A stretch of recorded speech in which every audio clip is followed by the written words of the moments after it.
बिस्मिल्लाहिर्रहमानिर्रहीम अस्सलाम वालेकुम। Welcome back to our channel Inspirant. तो बेसिकली आज की वीडियो के अंदर हम डिस्कस करने जा रहे हैं चैप्टर नंबर 11 क्लास 12 का न्यूमेरिकल नंबर 2 को। तो अगर से प्रीवियस वीडियो की बात की जाए उसके अंदर हमने फर्स्ट न्यूमेरिकल को डिस्कस किया था। ठीक है, तो उससे न्यूमेरिकल स्टार्ट करने से पहले अगर आपने हमारे चैनल को सब्सक्राइब नहीं किया तो सब्सक्राइब कर दें और साथ बेल आइकन को प्रेस कर दें ताकि लेटेस्ट से लेटेस्ट वीडियो आप तक पहुंच सके, क्योंकि हम डेली बेसिस पे मैथमेटिक्स, फिजिक्स, केमिस्ट्री, बायोलॉजी की वीडियो अपने चैनल पे अपलोड करते रहते हैं।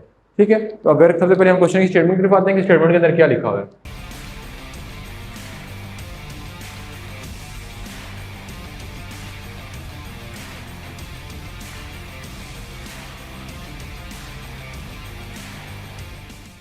तो बेसिकली अगर स्टेटमेंट की तरफ गौर से देखा जाए, चार्जेस 2 माइक्रोकूलम, 3 माइक्रोकूलम, 4 माइक्रोकूलम, यानी 3 डिफरेंट चार्जेस हैं। ठीक है, Q1, Q2 and Q3 charges हैं आर प्लेस इन एयर। ठीक है, अब इन चार्जेस को प्लेस किया जा रहा है एयर में at the vertices of equilateral triangle. What is mean by equilateral triangle? Equilateral triangle एक ऐसी ट्राइंगल को बोलते हैं, बेसिकली ट्राइंगल स्टैंड फॉर जिसकी 3 साइडें हों। इक्विलेटर नाम से शो है जिसकी तीनों साइड आपस में इक्वल हो।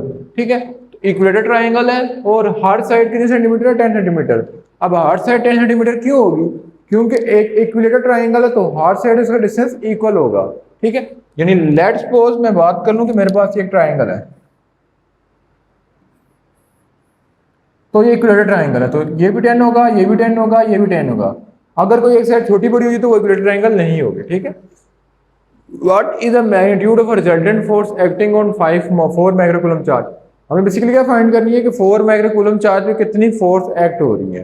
ठीक है, तो अगर देखा जाए हमारे पास फिर डायग्राम, मैं फिर क्वेश्चन की स्टेटमेंट पढ़ लेता हूँ। तो मेरे पास एक चार्ज था 2 माइक्रोकूलम का, दूसरा था 3 माइक्रोकूलम का। ठीक है, जो पहला चार्ज है पॉजिटिव है, दूसरा नेगेटिव है, थर्ड पॉजिटिव है।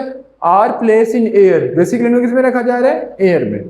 ठीक है, at a vertices of a equilateral triangle. हमारे पास ट्राइंगल कौन सी है? इक्विलेटर। इक्विलेटर मीन जिसकी हर साइड आपस में बराबर होंगी। हर साइड एक दूसरे कितने सेंटीमीटर पड़ी है? 10 सेंटीमीटर। यहाँ पे भी 10 सेंटीमीटर, ये भी 10 सेंटीमीटर और ये भी 10 सेंटीमीटर। ठीक है, what is the magnitude of a resultant force acting on a 4 microcoulomb charge? ठीक है, हमने बताना है कि कितनी फोर्स लग रही है 4 माइक्रोकूलम चार्ज पे। ठीक है, तो स्टार्ट करते हैं। तो मेरे पास बेसिकली गिवन डाटा लिख लेता हूँ।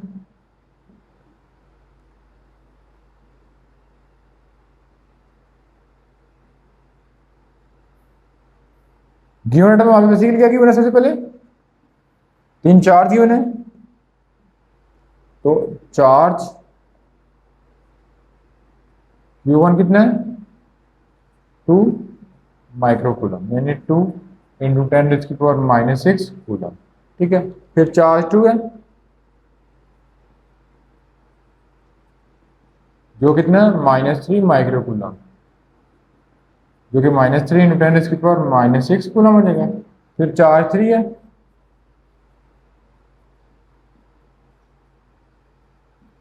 जो कितना बेसिकली 4 माइक्रोकूलम। हमारा 3 चार्जेस आ गए। फिर डिस्टेंस गिवन है आर, हर किसी के दरमियान कितना है? 10 सेंटीमीटर। अब सेंटीमीटर में जैसे मीटर में चेंज करने के लिए क्या करेंगे? 100 से डिवाइड कर देंगे, ये आ जाएगा 0.1 मीटर। ठीक है, उसके बाद बेसिकली हमने क्या फाइंड करना है? फाइंड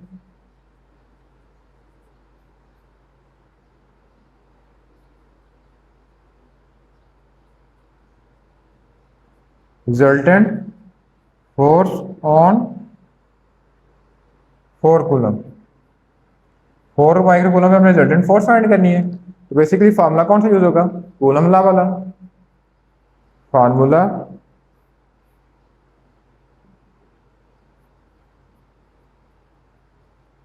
कूलम लॉ वाला।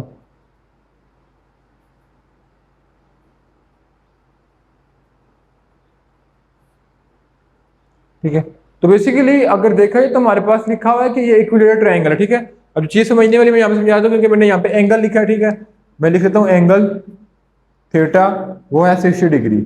अब 60 डिग्री कैसे आ रहा है ये मैं समझा देता हूँ आपको कि हमारे पास इक्विलेटर ट्रायंगल है। ठीक है, तो आपको पता होगा कि आपने 9th में पढ़ा होगा कि अल्फा, बीटा, गामा, यानी जब 3 एंगल आ जाते हैं वो 180 के इक्वल होते हैं। ठीक है, सप्लीमेंट्री एंगल के मुताबिक। ठीक है, तो बेसिकली अगर देखा जाए तो हमारे पास तीनों ट्राइंगल किसके इक्वल है, तीनों मतलब कि मैंने लिखा है ना alpha beta gamma is equal to 180 supplementary angle का इक्वल होता है। तो मैं बात कर रहा हूँ कि तीनों की तीनों साइड आपस में इक्वल है, ठीक है, इन तीनों को तीनों मतलब के इक्वल है तो तीनों आपस में इक्वल हो जाएंगे। मैं लिख सकता हूँ कि alpha is equal to beta is equal to gamma, मैं पुट करूंगा बता देगा 3 अल्फा इज इक्वल टू 180 और alpha is equal to 60 degree, यानी जो मेरे पास थीटा आ रहा है वो कितना आ रहा है 60 डिग्री, ठीक है। तो मैंने यहाँ से निकाला है, अब मैं फर्दर कंटिन्यू करता हूँ, ठीक है। तो बेसिकली अगर देखा जाए तो हमारे पास 4 में कूलम चार्ज कौन सा है, पॉजिटिव, ठीक है। जब ये पॉजिटिव और नेगेटिव से पढ़ेंगे तो क्या होगा, बेसिकली अब हमने 4 में कूलम पे हमने फोर्स फाइंड करनी है, यानी मैं अगर बात करूं तो मैं अगर फर्स्ट फोर्स की फोर्स फाइंड करूं तो मैं फोर्स 1 और Q2 एंड Q2 और सॉरी Q1 और Q3 में कौन सी फोर्स लग रही है, रिपल्सिव फोर्स, ठीक है, एक दूसरे को रिपल कर रहे हैं, क्यों, इस पे पॉजिटिव चार्ज है इस पे पॉजिटिव चार्ज है, तो पॉजिटिव पॉजिटिव दूसरे क्या करेंगे रिपल, ठीक है। तो हमारे पास आएगा K Q1 Q2 divided by R का स्क्वायर। जब फर्दर मूव करेंगे तो K की वैल्यू हमें पता होती है, कितनी होती है 9 न्यूटन मीटर स्क्वायर पर कूलम, ठीक है। अब Q1 कितना हमारे पास,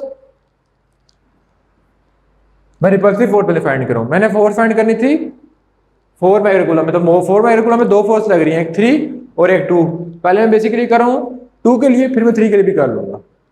तो Q1 कितना मेरे पास 2 माइक्रोकूलम और Q2 कितना है Q3 4 माइक्रोकूलम डिवाइडेड बाय 0.1 का स्क्वायर, ठीक है। जब बेसिकली इसी कैलकुलेशन कर लेंगे तो हमारे पास कितना आंसर आ जाएगा वो देख लेते हैं। जब हम कैलकुलेशन कर लेंगे तो हमारे पास आंसर आ जाएगा 7.2 न्यूटन, फोर्स था तो फोर्स का यूनिट क्या हो जाएगा न्यूटन। अब मैं बेसिकली मैंने रिपल्सिव फोर्स फाइंड करूंगा, जब मैं फाइंड करूंगा इसके और इसके दरमियान, अब मैं ये क्यों कर रहा हूँ, मैं इन दो क्यों नहीं कर रहा, क्योंकि मैंने फोर्स फाइंड करनी है अक्रॉस 4 माइक्रोकूलम, 4 माइक्रोकूलम के अक्रॉस एक चार्ज पड़ा है ये वाला और एक चार्ज पड़ा है ये वाला, ठीक है। अब मैं अट्रैक्टिव फोर्स की बात कर लूँ, अब मैं अट्रैक्टिव फोर्स की बात कर रहा हूँ इसको मैं अट्रैक्टिव फोर्स बोल रहा क्यों, तो बेसिकली देखा जाए तो इस पे कौन सा चार्ज है नेगेटिव और इस पे पॉजिटिव, ये दूसरे का क्या करेंगे अट्रैक्ट करेंगे, ठीक है। तो हमारे पास हो जाएगा force across Q2 and Q3 is equal to K Q2 Q3 divided by R का स्क्वायर, 9 × 10⁻⁹ 9, Q2 कितनी वैल्यू थी और Q3 की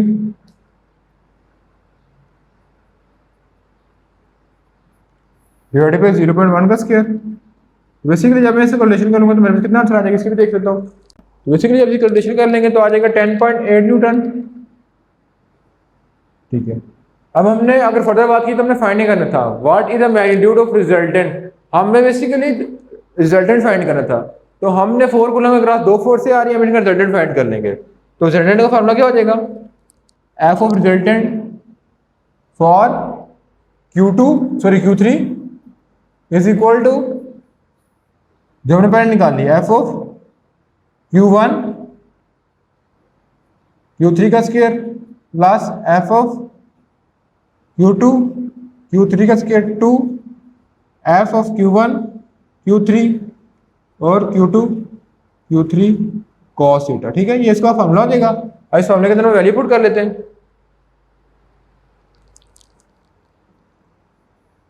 तो बेसिकली Q1 Q2 कितना था 7.2 का स्क्वायर, 10.8 का स्क्वायर प्लस 2 7.2 10.8 और cos ऑफ 60।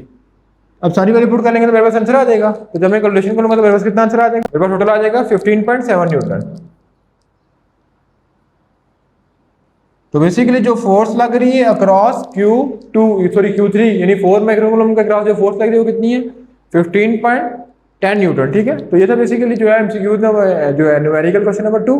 तो बेसिकली इसके बाद जो नेक्स्ट वीडियो होगी उसके अंदर हम जो नेक्स्ट क्वेश्चन होगा उसको डील करेंगे।